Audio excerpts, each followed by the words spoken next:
애들이 들어오면서 오늘 본문은 되게 짧으네 그러더라고요. 그렇지, 예준이가 그렇게 얘기했지? 그 이후에 또 이렇게 얘기하더라고요. 본문이 짧다고 설교가 짧은 건 아니더라. 애들이 참 우리 경험을 해서 잘 아는 것 같아요. 사실 이 성경 말씀이 본문이 짧지만 설교가 짧은 건 아닙니다. 그리고 또 본문 내용 여러분 보시면 아시지만 부모와 자녀와 관련된 내용들이거든요.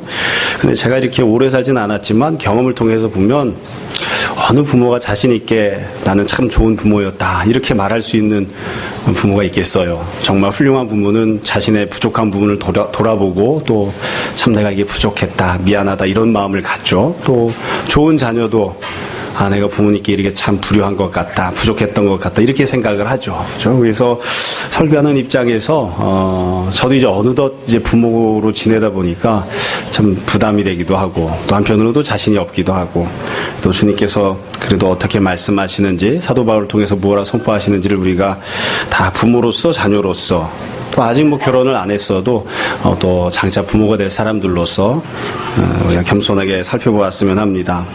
이 에베소서 이제 5장쯤에 보면 세 번째 결론이 나오죠. 다시 한번 말씀을 드릴게요. 이 사도 바울이 세 번째로 권면하면서 무엇이라고 이야기했냐면 지혜롭게 행동을 해라. 세월을 아껴라. 지혜 없는 자처럼 행동하지 말라. 그렇게 권면했고요. 또 하나는 성령 충만을 받으라. 술 취하지 말라. 이건 방탕한 것이니까 방탕하게 생활하지 말고 성령 충만을 받으라. 그렇게 권면합니다. 그리고 마지막 세 번째는 하나님을 찬양하는 사람이 되고 또 그렇게 피차 복종하는 그런 삶을 살아가라. 이게 이제 권면하는 내용이었어요. 그리고 요것과 관련해서 이것을 실제 생활 속에서 어떻게 우리가 적용할 수 있느냐, 또 어떻게 우리가 순종해야 되느냐 이야기하면서 세 가지 관계를 이야기합니다. 그 중에 첫 번째가 지난주에 보았던 내용이죠.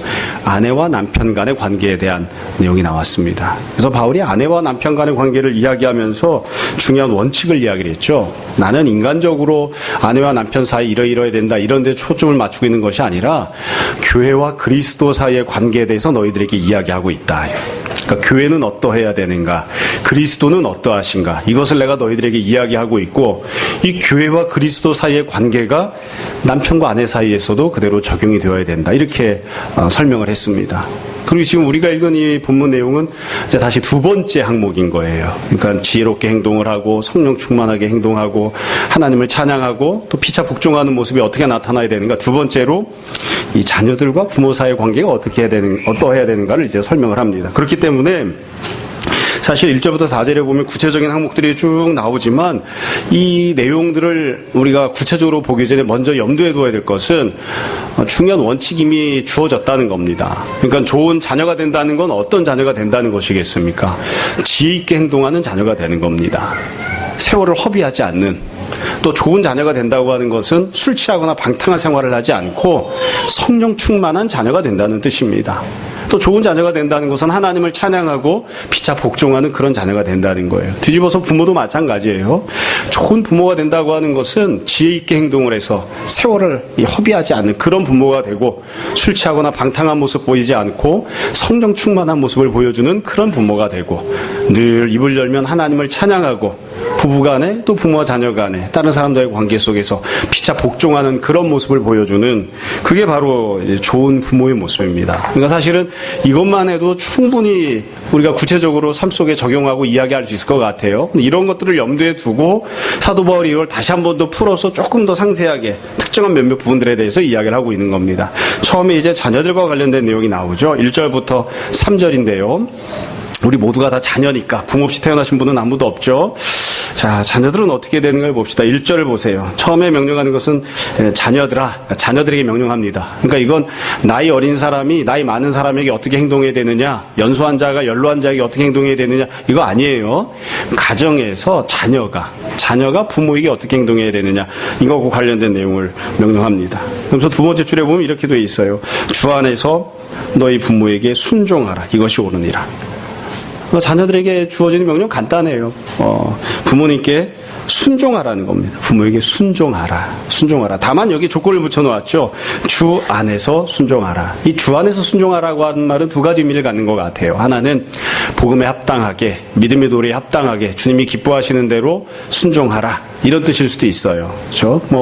아마 여러분들도 그런 경험들이 있으시겠습니다만, 저도 저희 부모님께서 늦게 신앙생활을 하셨고, 또 제가 보기에는 막 이렇게 완전하거나 정말 훌륭한 신앙생활을 제가 어렸을 때부터 하셨던 건 아니었거든요. 그래서 부모님이 요구하시거나 말씀하시는 것들이 항상 주님의 뜻에 합당한 것은 아닌 그런 때들도 있었습니다. 그럼 이제 마음이 갈등을 하잖아요.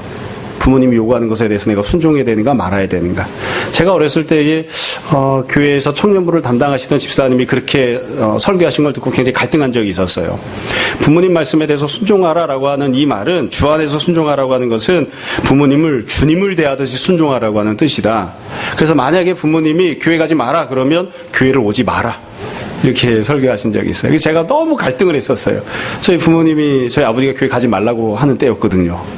내가 그럼 아버지 말씀에 순종하기 위해서 교회를 안 가야 되는 건가, 갈등을 막 하다가 참 이거 어떻게 해야 되는가 싶었었어요. 이 주 안에서 순종하라는 건 지금 말씀드린 것처럼 첫 번째는 주님 뜻에 합당하게, 그럴 경우에 순종하라, 이런 뜻이기도 하고, 또 하나는 주님께 순종하듯이 순종하라, 이런 뜻이기도 합니다.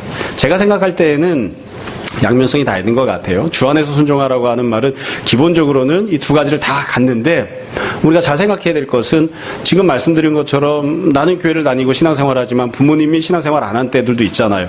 그래도 부모는 부모예요. 그러니까 부모님을 주님께 순종하듯이 순종하라는 겁니다. 불신자인 부모님이라 하더라도 당연히 효도해야 되는 것이고 당연히 순종해야 되는 것이다. 우리 부모님은 불신자이기 때문에, 죄송해요, 이렇게 표현하는 것을 청교도들이 표현했던 것처럼 지옥의 땔감에 불과해. 내가 뭐 때문에 그 말을 들어야 돼? 내가 뭐 때문에 공경해야 돼? 내가 뭐 때문에 순종해야 돼? 이런 생각 갖지 말라는 거예요. 그건 기본적인 겁니다. 부모님이 신앙생활을 하지 않아도, 부모님이 신앙 수준이 낮아도, 그래도 부모님께 기본적으로 예수님께 대하시 순종하는 그런 태도를 가져야 됩니다. 근데 참 묘하게 이 2절 3절에 보시면 독특한 내용이 들어있어요. 앞부분과 좀 다른 내용인데 2절을 보세요. 네 아버지 어머니를 공경하라. 다시 풀어서 설명했죠. 아버지 어머니를 공경하라. 그러니까 순종하라고 하는 명령을 공경하라고 설명을 했고요. 그리고 나서는 이렇게 설명합니다. 이것은 약속이 있는 첫 계명이니, 3절, 이로써 네가 잘되고 땅에서 장수하리라. 약속이 있는 첫 계명이라는 건 무슨 뜻이냐면 10계명 중에 5계명이 부모 공경에 대한 계명입니다. 그리고 10계명에서는 5계명에다가 뭘 붙여놨냐면, 지금 3절에 나온 것처럼 부모를 공경하라고 하는 명령에 순종하면 네가 땅에서 잘 될 것이고 또 장수할 것이다, 이렇게 붙여놓았어요. 약속이 있다. 상급이, 지상에서 누릴 상급이 약속되어 있는 그런 계명이다. 이게 좀 독특한 점이 있어요. 왜 그러냐면, 여러분 지금 바울이 이야기할 때 2절 3절에서 부모 공경은 10계명이 들어있다, 이렇게 이야기를 하잖아요. 그렇죠? 그러면 우리가 이제 근본적으로 던져야 되는 질문은 그거예요. 그러면 10계명에서 명령하는 정도만, 그런 내용으로만 우리가 순종하고 살면 되는가? 부모 공경에 대해서, 그리고 다른 부분들에 대해서도 우리가 10계명에서 명령하는 정도로만 하면 되는가? 우리가 잘 아는 것처럼 예수님께서 우리들에게 말씀을 주실 때에, 또 복음대로 순종하고 살라고 명령하실 때에 10계명을 지키라고 말씀하시지 않았습니다. 그건 너무 기본이기 때문에. 10계명에서는 살인하지 말라, 이렇게 이야기했죠. 그러나 주님은 그렇게 말씀하시잖아요. 살인만 안 하면 되는 게 아니라 형제를 향하여 미워하는 마음을 품으면 그것도 살인이다. 그러니까 나는 너에게 이렇게 이야기하겠다. 율법에서는 살인하지 말라고 명령했지만 나는 너희들에게 형제를 미워하지 말라, 이렇게 명령하셨단 말이에요. 근데 지금 바울은 인용하면서 10계명을 인용했어요. 그러면 10계명 정도로만 순종하면 되는가? 그게 정말 예수님의 뜻인가? 그게 성도가 살아가야 될 그런 삶의 모습인가? 다시 말씀드려요. 10계명에서 요구하고 있는 정도만 순종하면 그게 지혜 있게 행동하는 것이고, 그게 성령 충만한 것이냐? 앞부분에 나왔던 부인과 남편 간의 관계도 그렇지 않았습니다. 바울이 요구하고 명령했던 것은 10계명이나 구약이나 율법에서 명령한 그 이상이었거든요. 지금은 왜 유독 10계명이 들어있느냐? 그래서 우리가 이분도 잘 생각해야 돼요. 결국 1절부터 3절까지 자녀들에 대한 명령에서 제일 중요한 부분은 2절 3절이 아니에요. 10계명이 들어있으니까 순종해라, 이게 아니에요. 주님 안에서 순종하라는 게 제일 중요합니다. 주님 안에서 복음대로 순종하라, 혹은 예수님을 향하여 순종하듯이 순종하라. 이거 다시 말씀드릴게요. 처음부터 계속 반복해서 말씀드리지만 사도 바울이 모든 관계의 기본을 무엇으로 잡고 있냐면 교회와 그리스도의 관계를 기본으로 잡습니다. 그러니까 교회가 그리스도에게 하듯이 하라는 거예요. 그걸 뭐라고 표현했냐면 주님께 하듯이 주 안에서 순종하라 이렇게 표현한 거예요. 그래서 진짜로 중요한 부분은 주 안에서 교회가 그리스도에게 하듯이 그렇게 하라. 그렇게 하라. 여러분 우리나라는 이게 참 어려운 점이 있어요. 우리나라는 기본적으로 유교 국가잖아요. 유교 국가이기 때문에 유교 문화가 이렇게 우리 정서나 문화를 다스리고 있기 때문에 그래서 부모님께 공경할 때에 유교에서 이야기하는 방식으로 공경을 하거든요. 그게 이미 익숙하게 자리 잡고 있기 때문에 성경에서 이야기하는 대로 하기가 참 쉽지 않은 경우들이 참 많이 있습니다. 그렇죠? 근데 이런 것들도 여러분들이 잘 구별하셔서 생각해 보시고 하시기 바랍니다. 조금 더 이야기하고 뒷부분으로 넘어가려고 그래요. 여러분 늘 이제 설교할 때마다 말씀드리는데 순종하라고 하는 것은 두 가지 측면을 갖습니다. 하나는 태도입니다. 순종하는 태도를 가지라는 거죠. 근데 그보다 더 중요한 게 있어요. 무엇에 대해서 순종해야 되는가가 훨씬 더 중요합니다. 무엇에 대해서. 주 안에서 순종하라고 했는데 무엇에 대해서 순종해야 되는가? 이건 조금 이따 뒷부분에서 다시 이야기를 할 거예요. 무엇에 대해서 순종해야 되는가? 자, 다시 이야기합니다. 1절부터 3절 정리해서 말씀드릴게요. 바울이 자녀들에게 부모님께 순종하라고 이야기합니다. 이 본문을 이해할 때 제일 중요한 부분은 주 안에서입니다.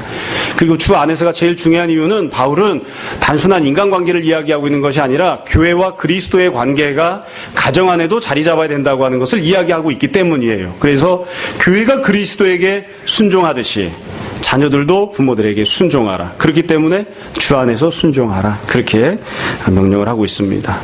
이 정도 말씀드리면 다 이해가 되시죠? 여러분 자녀가 부모에게 해야 되는 것이 순종 한 가지일까요? 자녀는 부모에게 순종 한 가지만 하면 됩니까? 아닙니다.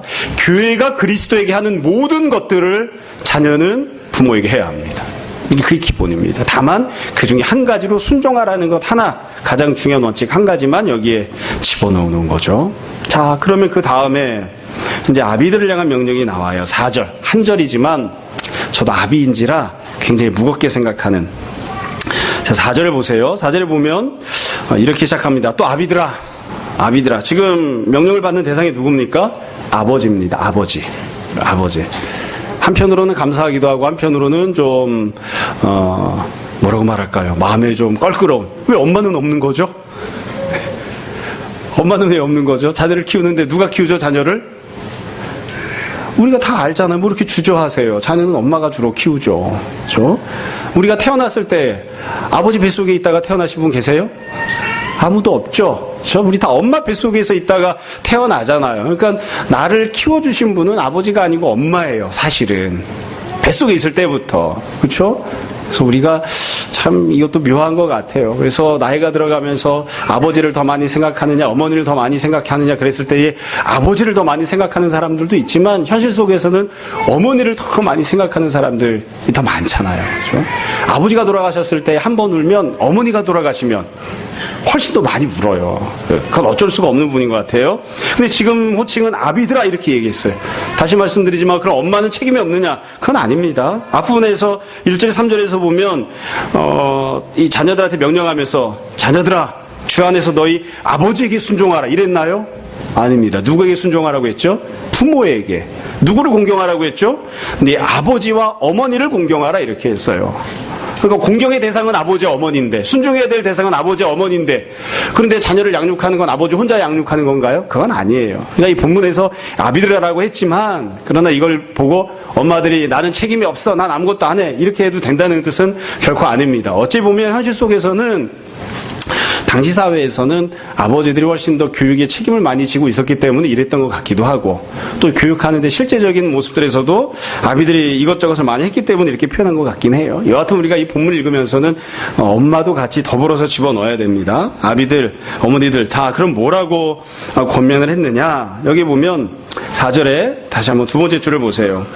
너희 자녀를 노엽게 하지 말고 오직 주의 교훈과 훈계로 양육하라.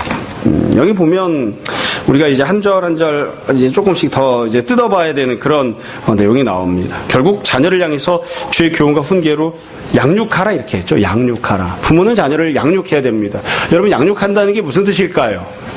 성경적인 표현으로 이야기하면 양육한다고 하는 표현은 목자가 되어주라는 뜻입니다. 목자가 되어줘라.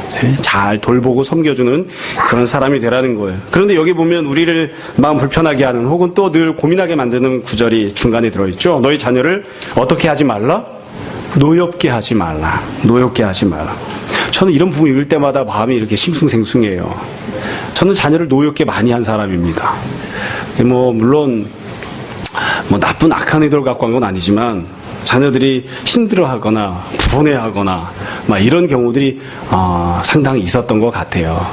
그래서 이게 늘 마음의 갈등이곤 한데 저는 이 부분을 설교할 때 저를 변호하기 위해서가 아니라 있는 그대로 제 생각 그대로 이 본문에 대한 이해를 말씀드리는 거예요. 여러분, 노엽게 하지 말라고 했으면 이게 문자 그대로 반드시 자녀는 한 번도 노여워하면 안 되는 것인가요? 이걸 우리가 잘 생각해 봐야 됩니다. 아마 자녀를 키우시는 모든 분들이 다 경험하겠지만 자녀들은 얼마나 이기적인 동물인지 모릅니다. 인간은요, 원래 태어날 때에 칼빈이 이야기하듯이 우리 신앙의 선배들이 다 고백하듯이 죄인으로 태어나서 죄를 밥 먹듯이 짓고 살아요. 생각하는 건 다 죄예요. 행동하는 것도 다 죄예요. 애기들은 안 그렇다고요? 천만에요. 그건 애기를 안 키워봐서 그래요. 애기들이 얼마나 사악한 존재인지 몰라요. 애기들이 엄마를 배려하는 걸 봤습니까?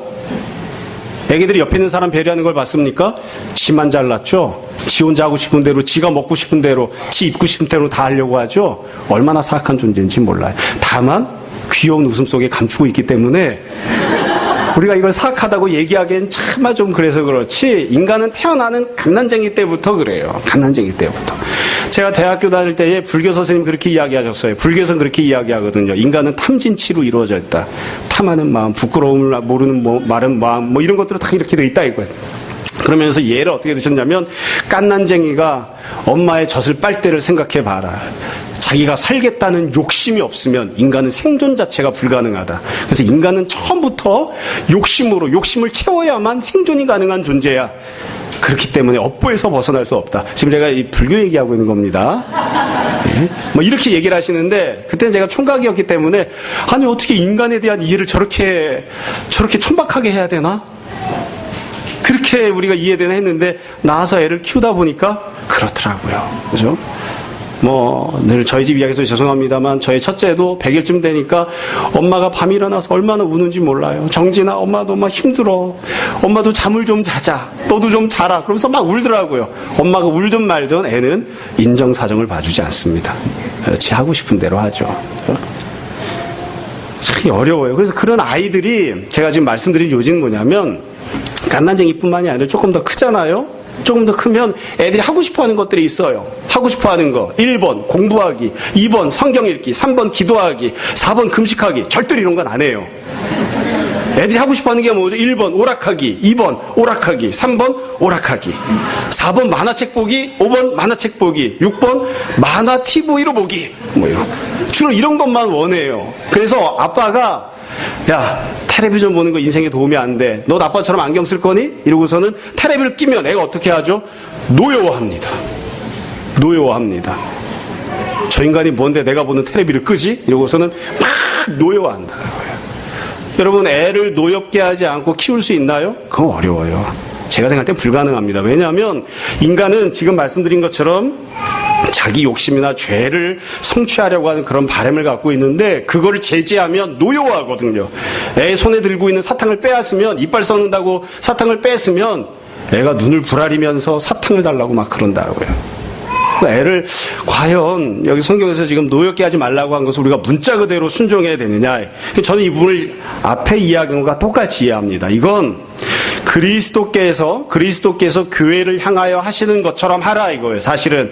근데 그 중에 한 가지가 그리스도께서 교회를 향해서 하시는 것처럼 하라. 그 중에 한 가지가 이제 무엇이냐면 세상에서 하는 것처럼 하지 말라 이거죠. 근데 당시 사회에서는 예수님이 교회를 향해서는 사랑으로 품어주시고 또 주님의 말씀으로 양육하시고, 그러면서 때로는 제자들이 이해 못해서 분노하기도 했지만, 그러나 예수님께서 취하지 않은 방식으로 가르치는, 아이들을 가르치는 그런 모습들이 세상 속에 많이 있었던 거예요. 그러니까 세상적인 방식을 하지 말라 이거죠. 그 세상적인 자녀를 양육했던 가장 중요한 모습 중에 하나가 세상에서 하는 대로 하면 아이들이 노여워하는 그런 모습이어서 이런 이야기가 있는 거예요. 쉽게 다른 이야기를 말씀드릴게요. 제가 이 부분을 찾아보느라고 논문을 몇 개를 읽어봤습니다. 세상에 설교 준비하다가 논문도 읽어봐야 되고, 고대 사회의 체벌 이런 논문을 찾아서 읽어봤어요. 몇 개가 있더라고요. 정말 그런 데 관심을 갖고 있는 분들도 있더라고요. 로마 시대의 체벌, 헬라 시대의 체벌, 그 다음에 애굽에서의 체벌, 이런 것들이 이렇게 논문들이 있더라고요. 제가 이제 평상시에 잘 알고 있는 그런 내용이 냈지만 이 논문을 읽어보니까 확실히 조금 더 명확하게 알 수 있는 점이 있었는데 그게 무엇이냐면 고대 사회는 확실하게 체벌을 하던 사회였다. 매질을 하던 사회였다. 각각의 가정에서 채찍을 만들어 놓고 채찍으로 아이들을 때리는 그런 사회였다고 그래요. 그러니까 가정에서 아이가 공부를 시킬 때에, 아이를 공부를 시킬 때에 아예 그냥 그렇게 이야기를 했다고 그러더라고요. 매를 맞지 않고 공부하는 아이가 어디 있느냐. 채찍을 들어서 채찍으로 아이를 때려라. 그게 이제 로마 시대 때 그리스 시대의 학당에서 아예 그냥 가리키는 그런 내용이었어요. 제가 보니까 저는 그런 거 몰랐는데 이분 보니까 세네카라는 사람을 그렇게 이야기했더라고요. 네가 지식을 갖고 이야기를 했는데 상대방이 말도 안 되는 이야기로 반박을 하면 그 자식을 패라. 말로 가르쳐지지 않는다. 이게 세네카가 한 이야기래요. 세네카가. 어거스틴의 회고록에 보면 그런 내용도 나온다고 그래요. 저는 읽고서도 그런 내용이 있는지도 몰랐어요. 어거스틴이 아주 어렸을 때 우리 예슬이나 예준이나 이런 정도 때부터 간절히 기도했던 내용이 있다고 그래요. 간절히 기도했던 내용. 그게 뭐였냐면 채찍으로 맞는 일을 좀 피하게 해달라. 부모나 학교에서 애를 채찍으로 때려서 그렇게 안 맞았으면 좋겠다. 그리고 그 뒤에 내 몸에 여러 흉터가 늘 있는데 흉터가 좀 없었으면 좋겠다. 매를 맞아서 흉터가 있는 거예요. 매를 맞아서. 여러분 고대 사회에서 갖고 있는 집, 배운 집, 집안 자녀들을 가르칠 때도 이렇게 있으니까 여러분 그 당시에는 신분제 사회잖아요. 천민의 자식은 어떻게 취급했을까요? 천민의 자식은 개돼지처럼 취급한 겁니다. 로마법에 의하면 실제로 아버지가 자식을 죽여도 죄가 되지 않는다고 그렇게 명문화가 돼 있었대요. 그러니까 자식이나 부인은 소유물인 거예요, 자기의. 그러니까 이게 뭐 분하고 억울하고 막 이런 정도가 아니고 우리나라는 어떤 정도죠? 한이 맺히잖아요. 여자분들은. 애들도 나는 이게 분하고 억울해서 살 수가 없다. 이런 한이 맺힐 정도로 하는 거예요. 그러니까 이게 세상에서 하는 방식이었기 때문에 노엽게 하지 마라. 성경에서 이야기하는 건 정말 고상하게 지금 명령하고 있는 거예요. 한이 맺히지 않게 하라. 이런 정도가 아닌 거예요. 그러니까 세상에서 하는 그런 모습을 하지 말라는 거죠. 저도 생각해보니까 어렸을 때 매를 많이 맞았어요. 어머니께 맞는 건 뭐 상관이 없었습니다. 제가 어머니의 약속을 해서 매를 맞았으니까 20살이 될 때까지 맞았거든요. 20살이 될 때까지, 재수할 때까지 국어, 수학, 영어, 과학에서 틀린 개수대로 맞았습니다. 그래도 뭐 당연히 그렇게 맞아야 되는 것으로 알고 또 너무 많이 맞아야 될 경우에는 조금 협상을 해서 이걸 다 맞기에는 내가 조금 무리가 된다. 한 20대나 30대 정도 선에서 잘라달라. 이렇게 여튼 매를 맞아도 당연히 맞는 거라 이렇게 생각을 하고 컸다고요. 근데 그것뿐만이 아니라 교회에서도 선생님들한테 매를 맞기도 했고 동네에 나가면 우리 동네만 그랬는지 모르지만 술 취한 할아버지들이 이렇게 동네에 이렇게 돌아다니세요. 술 먹고서는 돌아다니시다가 동네인의 아무나 붙잡고 따귀를 때리셔. 그럼 어떻게 맞아야지? 할아버지가 내 따귀를 때렸는데 나도 할아버지 따귀를 때립니까? 그럴 순 없잖아요. 똥이 무서워서 피합니까? 더러워서 피하지. 그러니까 동네에 놀다가 할아버지가 떴다 그러면 이제 옆으로 슬슬 피해 다니는 거예요. 사회가 그랬던 거예요. 다시 말씀드려요. 로마 시대는 어떤 사회입니까? 스포츠가 어떤 게 스포츠예요?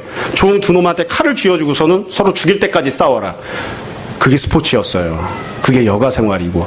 그런 사회였기 때문에 그런 사회에서 아이를 가리킬 때 혹은 사회적 약자에게 어떻게 대했느냐? 개돼지 취급하듯이 했다고요. 그러니까 이 교회에 있는 성도들에게 지금 권면해서 그렇게 얘기하는 거예요. 세상에서 하듯이 그렇게 아이를 양육하지 말라. 여러분 성경에서는 체벌을 금지하지 않습니다. 아이 때려도 됩니다. 구약성경에서 보면 아이를 채찍으로 때리라는 이야기도 나와요. 우리가 맨날 들어서 그런 무식한 경우가 있는가 하지만 지금도 이스라엘에서는 길바닥에서 아이들을 혁대 풀러서 혁대로 때려요. 그것을 성경에서 금하는 건 아니에요. 그런데 그렇게 때리던 당시에 일반 사회에서는 어떠했느냐? 말을 할 수가 없었다. 이거 말을 할 수가. 그러니까 모든 아이들은, 모든 사회적 약자들은 분노를 마음에 품고 살았어요. 그러니까 그렇게 노엽게 하지 마라. 세상에서 하듯이 그렇게 하지 말라. 이렇게 이야기를 하는 겁니다. 제가 이 본문을 읽으면서 어쩌면 저희가 만약 권한이 있다면, 그런 권한은 없지만 성경 말씀을 요즘은 좀 바꿀 필요가 있는 것 같아요. 이걸 만약에 아이를 노엽게 하지 말라, 이것을 세상에서 하는 것처럼 하지 마라. 그 중에 한 가지 항목으로 노엽게 하지 말라는 것이 들어와 있는 것으로 우리가 읽는다면, 그렇게 해석한다면 요즘은 바꿔야 됩니다. 세상에서 하는 식으로 아이를 양육하지 말라. 요즘 세상에서 어떻게 하죠? 아이가 하나님인 줄 알아요? 아이는 하나님이 아닙니다. 아이는 죄성을 그대로 갖고 태어나서 가만히 내버려두면 절대로 예배드리러 오지 않는, 가만히 내버려두면 절대로 입으로 찬양하지 않는 그런 악한 존재예요. 근데 아이를 하나님 섬기듯이 그렇게 섬기고 아이가 원하는 모든 것들은 선한 것인 줄 알고 그냥 아이가 하자는 대로 해요. 절대로 그렇게 하면 안 돼요. 그러니까 여기서는 아이를 노엽게 하지 말라 이게 아니라 아이가 원하는 대로 하지 마라 이렇게 바꿔야 될 것 같아요. 세상에서 하는 대로 하지 마라. 세상에서 뭐라고 가르치냐면 아이가 하고 싶은 대로 그냥 내버려두라 그렇게 가르치죠. 식당에서 애가 뛰면 어떻게 합니까? 잡아와야죠. 왜 다른 사람들 밥 먹는데 애가 회방을 놓게 합니까? 자기 자식만 귀합니까? 엘리베이터에서 애가 막 누르면 어떻게 합니까? 어떻게 해야 됩니까? 애 손을 쳐야죠. 애를 때려서라도 그렇게 장난치지 못하게 해야죠. 다른 사람들에게 불편을 주는 행동을 하면 안 되는 거죠. 근데 요즘은 어떻게 하냐면 세상에선 다 애 기죽인다고 혹은 애 뭐 저기 한다고 애가 공중도덕을 어겨도 다른 사람들에게 피해를 줘도 그냥 애가 원하는 대로 내버려 둔다고요. 세상 풍제대로 가르치지 마라. 그렇게 바꿔야 될 것 같아요. 다시 정리해서 말씀드리면 제가 말씀드린 요지는 그거예요. 아이를 노엽게 하지 마라 했을 때에 노엽게 한다고 하는 것은 문자 그대로 절대로 애를 노엽게 하면 안 된다 이렇게 보기보다 그리스도께서 교회에게 하신 것처럼 하라. 세상에서 가리키는 방식대로 하지 마라. 애를 자기 물건인 양, 자기 소유물인 양 내가 원하면 질질 끌고 다녀도 되고 내가 원하면 두들겨 패도 되고 내가 원하면 집어던져도 되고 내게 불리하면 갖다 팔아치워도 된다. 이게 그 당시 사회였는데 사회 모습이었는데 세상에서 하듯이 그렇게 하지 마라. 그 중에 한 가지로 이 내용이 들어있는 거예요. 세상에서 하듯이 그렇게 하지 말라는 겁니다. 자, 이제 진짜 중요한 내용을 조금 더 짧게 말씀드릴게요. 이 본문에 대한 내용을 말씀드렸으니까. 바울이 이야기했던 것을 다시 한번 생각해 봅시다. 사도 바울이 지금 이야기하고 있는 것은 교회와 그리스도의 관계입니다. 교회와 그리스도의 관계가 자녀와 부모의 관계 속에도 들어있게 해야 된다 이거예요. 그러면 부모가 자녀를 양육할 때는 어떻게 양육해야 될까요? 본문에서 제일 중요한 건 그거죠. 4절 끝에 나오는 주의 교훈과 훈계로 양육하는 겁니다. 주의 교훈과 훈계로. 앞에서 주 안에서 순종하라고 주 안에서가 중요한 것처럼 여기서도 양육하라 해서 중요한 건 주의 교훈과 훈계로 해요. 주님께서 교회를 향하여 하신 것처럼 하라는 거예요. 이게 제일 중요해요. 그래서 우리가 진짜 생각해 봐야 되는 건 본문에 안 들어있는 내용이에요. 예수님께서는 제자들을 어떻게 양육하셨나요? 우리가 그걸 생각해 봐야 됩니다. 그래서 이 예수님이 제자들을 제자로 양육하셨던 것과 관련해서 우리가 자녀를 양육하기 위해서 한 두세 가지를 짧게 말씀을 드리려고 해요. 이건 아주 다 잘 알고 있는 기본적인 내용입니다. 우선 첫 번째는 예수님께서 제자들을 훈련시키실 때 중요한 첫 번째 모습이에요. 예수님은 제자들을 데리고 다니시면서 같이 먹고 자고 생활하시면서 제자 훈련시키셨습니다. 그렇죠? 예수님께서 일주일에 한 번 시간 정해놓고 찾아오면 2시간씩 내가 너희를 제자 훈련시키겠다 이렇게 하셨나요? 그렇게 안 하셨어요. 이거 우리가 잘 생각해야 됩니다. 여러분 오해하지 말고 들으세요. 교회에서 하고 있는 제자 훈련은요 다 거짓말입니다.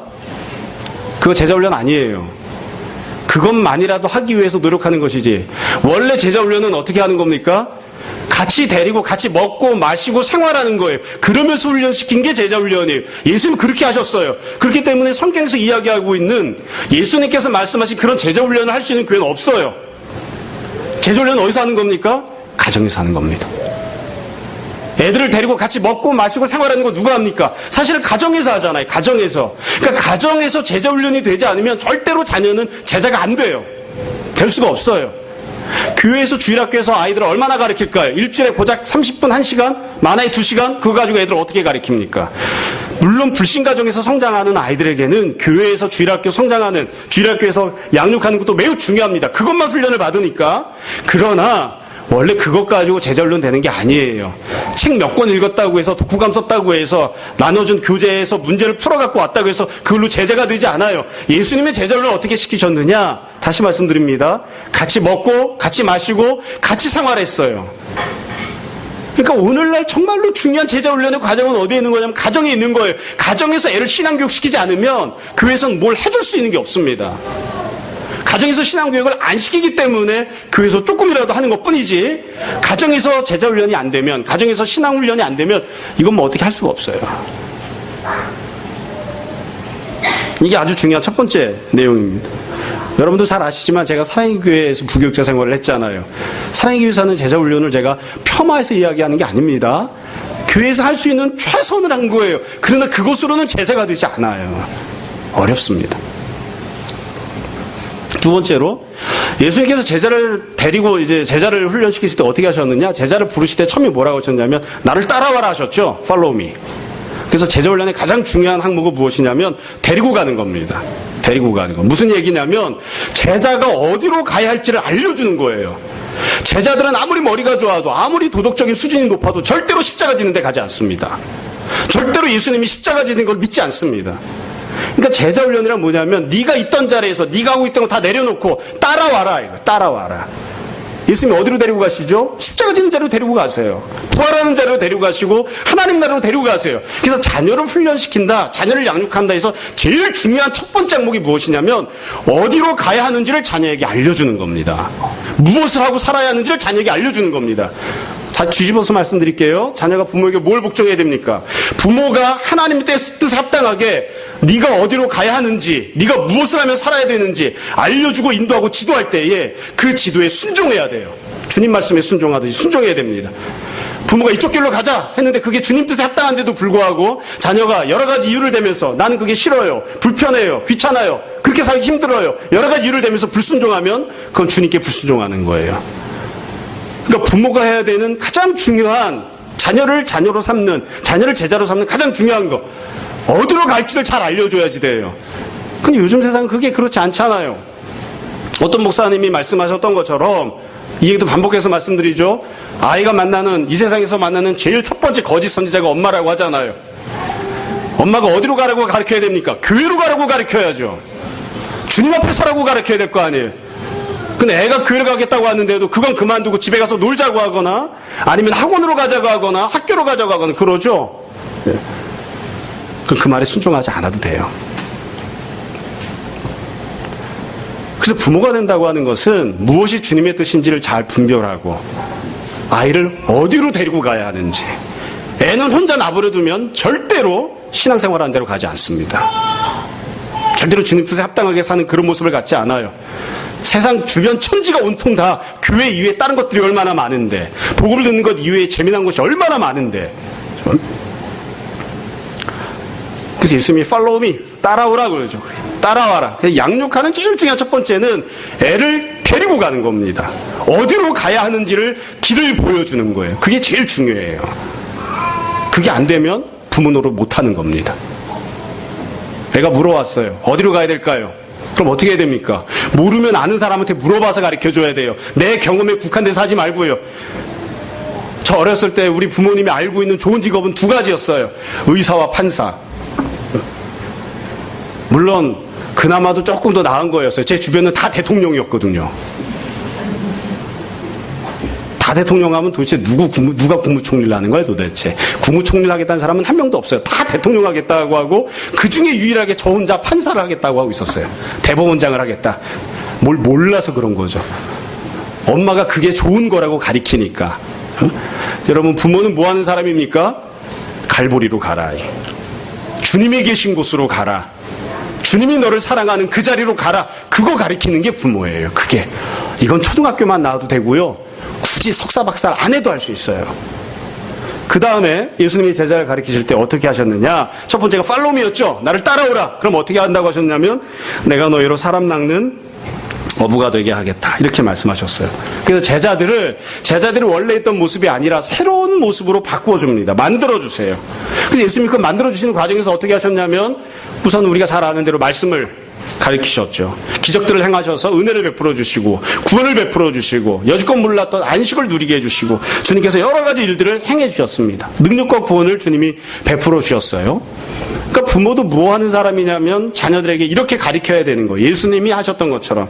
이걸 조금 다른 각도에서 이야기하면 이렇게 이야기할 수 있습니다.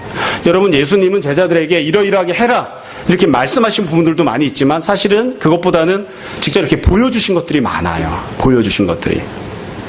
그래서 예수님께서 어떻게 하셨느냐? 능력을 행하셨습니다. 근데 그 능력의 대부분은 무엇과 관련된 것이냐면 제자들과 관련된 게 아니라 다른 사람들, 타인들과 관련된 것들이에요. 그러니까 능력을 베풀어 주신 거예요. 다른 사람들에게. 그리고 그거를 제자들이 보게끔 하셨어요. 그래서 나중에 왜 그게 제자 훈련의 과정이 되었냐면 예수님이 승천하신 다음에 제자들이 기억하는 거예요. 예수님께서 다른 사람들에게 이런 은혜와 기적을 베푸셨다. 이런 말씀을 하셨다. 나도 가서 다른 사람들에게 이렇게 말을 해야지. 이런 기적을 베풀어줘야지. 이런 은혜를 베풀어줘야지. 그게 제자훈련이에요. 조금 더 정확하게 말씀드리면 예수님께서 하나님께 어떻게 순종하시는지, 예수님께서 이웃들에게 어떻게 대하고 사는지를 제자들에게 다 보여주신 거예요. 그게 제자를 만드는 과정이었습니다. 부모도 마찬가지예요. 부모가 제자를 제자로 삼는다고 하는 것은 도대체 무슨 뜻이냐? 부모가 자녀에게 주님의 훈계로 가르친다고 하는 건 도대체 무슨 뜻이냐? 간단해요. 부모가 하나님 앞에 어떻게 행동해야 되는지를 자녀에게 보여주는 겁니다. 그리고 부모가 주변에 있는 다른 이웃들에게 어떻게 행동하는지를 자녀들에게 보여주는 겁니다. 그리고 자녀들에게 말하는 거예요. 내가, 아버지가, 어머니가 내가 하나님 앞에서 행동했던 것처럼, 그리고 내가 다른 이웃들에게 행동했던 것처럼 너희도 그것을 보고 그렇게 행동을 해라. 그게 자녀를 양육. 어찌 보면 좀 불행한 일일 수도 있고요, 감사한 일일 수도 있는데요, 감사하게도 혹은 슬프게도 자녀들에게 부모가 내가 이렇게 한 것처럼 너희도 해라 이렇게 말하지 않아도요, 자녀들은 대체로 원하고 원치 않건 자기 부모를 닮습니다. 보고 배운 게 그거밖에 없는 게 어떻게 하겠어요. 제일 많이 보고 배운 게 그건데. 안 그럴 것 같죠? 제가 부교육자 생활을 할 때 늘 하는 이야기가 있습니다. 뭐 특정한 교회 얘기는 안 할게요. 아주 나쁜 교회가 있습니다. 근데 교회가 커요. 그러면 동료 전도사들이 그 교회에 가게 되었을 때 고민을 해요. 갈까 말까, 갈까 말까. 그럼 우리가 얘기해요. 가지 마라. 나쁜 거 보고 배운다. 그러면 가는 사람이 뭐라고 이야기하냐면, 가서 나쁜 걸 보고 나는 그걸 안 하겠다. 이렇게 이야기를 해요. 나중에 보면 그대로 하더라고요. 아빠가 술 먹고 늘 엄마를 두들겨 팼어요. 그걸 보고 자란 아들이, 그걸 보고 자란 딸이 나는 절대로 술 먹고 주사 안 할 거야 그랬는데, 나중에 보면 참 비슷하게 행동하는 경우가 얼마나 많은지 몰라요. 이게 말로 해서 되는 게 아니고요, 실제로 보여주는 거예요. 그러니까 예수님이 제자들 양육하실 때에 하나님 앞에 이렇게 행동해야 된다, 말씀도 많이 하셨지만 말씀보다 더 많이 하신 게 직접 보여주신 겁니다. 그러니까 하나님 앞에서 이웃들에게 어떻게 행동해야 되는가요. 자, 정리를 할게요. 어려운 내용을 말씀드린 게 아니에요. 우리가 다 이미 잘 알고 있는 말씀입니다. 아비들을 향해서, 또 어머니들을 향해서, 부모를 향해서 주의 교훈과 훈계로 양육하라고 했는데, 주의 교훈과 훈계로 양육한다는 게 도대체 무슨 뜻입니까? 자, 자녀들에게, 부모에게 순종하라고 했는데, 주 안에서 순종하라고 했는데, 주 안에서 순종하라고 했을 때 도대체 무엇에 대해서 순종하는 겁니까? 제가 지금 간단하게 한두 가지 말씀드렸죠. 하나는 예수님은 제자들과 함께 먹고 마시고 생활했습니다. 부모가 자녀와 함께 살면서 먹고 마시면서 보여주는 모습들에 대해서 자녀가 원하고 원치 않고 결국 순종하게 됩니다. 따라가게 됩니다. 예수님은 제자들을 데리고 그들이 있던 자리를 벗어나서 하나님이 그들을 어디에 세우시기 원하시는지, 하나님이 그들에게 준비하신 곳이 어딘지, 무엇이 주님의 뜻에 합당한지, 그 길이 형통한 길이건 고난의 길이건 여하튼 데리고 가셨습니다. 그래서 어디로 가야 하는지를 길을 제시해 주는 겁니다. 그리고 그 데리고 가는 동안에 하나님 앞에서 어떻게 행동해야 하고 이웃들에게 어떻게 행동을 해야 되는지, 주님이 기적과 구원과 은혜를 주변 많은 타인들에게 베푸시는 것을 보여주시면서 제자들을 양육하셨어요. 우리가 이런 모습들에 대해서 부모에게 순종하는 것이고, 또 부모는 자녀를 이런 모습으로 양육하는 겁니다. 일주일 내내 제가 이거를 염두에 두고 있었거든요. 이번 주간에 제가 우리 애들을 데리고 여기를 가자, 이렇게 여기를 한번 가보자, 가서 이렇게 쳐다보고 경험하고 또 누려보자 하는데, 제 아내가 그러더라고요. 왜 굳이 그런 데를 데리고 가느냐, 아빠가 돼서 애들을 꼭 그런 데를 데리고 가고 싶으냐, 그런 얘기를 하더라고요. 제가 그래서 굉장히 오랫동안 고민을 많이 했었어요. 사실은 우리 애들만 살 걸 모르지만 그냥 편안하게 얘기를 했겠지만, 제 설교 본문이 이거였거든요. 그래서 속으로 계속 곱씹는 거예요. 과연 데리고 가도 되는 데를 내가 데리고 가는 것인가? 내가 정말 주님의 뜻에 합당하게 가자고 하고 있는 것인가? 아닌가? 정말 고민을 많이 했어요. 여러분, 부모는 다시 말씀드리지만 데리고 가야 할 곳으로 데리고 가는 사람입니다. 이웃을 향해 어떻게 행동해야 되는지를 보여주는 사람입니다. 그게 주의 훈계로 잘 가르치는 것입니다. 결국 오늘 제가 드렸던 말씀을 한마디로 정리하면 이렇게 이야기할 수 있습니다. 가정 안에는 바울이 선포한 것처럼 교회와 그리스도의 모습이 가득해야 됩니다. 아내의 모습 안에 교회의 모습이 있어야 되고, 남편의 모습에 그리스도의 모습이 있어야 됩니다. 자녀의 모습 안에는 교회의 모습이 있어야 되고 부모의 모습 안에는 그리스도의 모습이 있어야 됩니다. 다음 주에 볼 관계도 마찬가지예요. 그래서 우리가 관계를 맺고 살아가는 이 가정 안이 어떻게 되는 것이 주님이 가장 기뻐하시는 것인가? 우리 가정 안에 교회가 가득한, 우리 가정 안에 그리스도가 가득한, 그리고 이로 말미암아 우리가 지혜롭게 행동하고 있고 성령 충만하게 행동하고 있고 자녀와 부모가 다 함께 입을 열어서 하나님을 찬양하고 피차 복종하는 그런 모습이 넘쳐나는 그런 가정이 되어야 됩니다. 처음 말씀드렸던 것처럼 아마 여러분들 다 잘 아실 거예요. 설교하고 있는 사람이 얼마나 그렇게 못 살고 있는지 니나 잘해라 이렇게 말씀하지 마시고 또 내 자신이 여지껏 어떤 점에서 부족한지도 다 아실 거예요. 이미 그렇게 못해왔는데 이런 것들을 너무 많이 후회하지 마시고 이제부터라도 내 자녀를 향하여 이제부터라도 내 부모를 향하여 주님 말씀하신 대로 순종하고 사려고 하는 그런 우리들이 다 되었으면 좋겠습니다. 오늘 말씀 가운데 은혜 가운데 성령 충만하게 그리스도의 모습으로 교회의 모습으로 살아가는 우리 모두가 다 되기를 주님 이름으로 축원합니다. 시간 잠시 기도하겠습니다.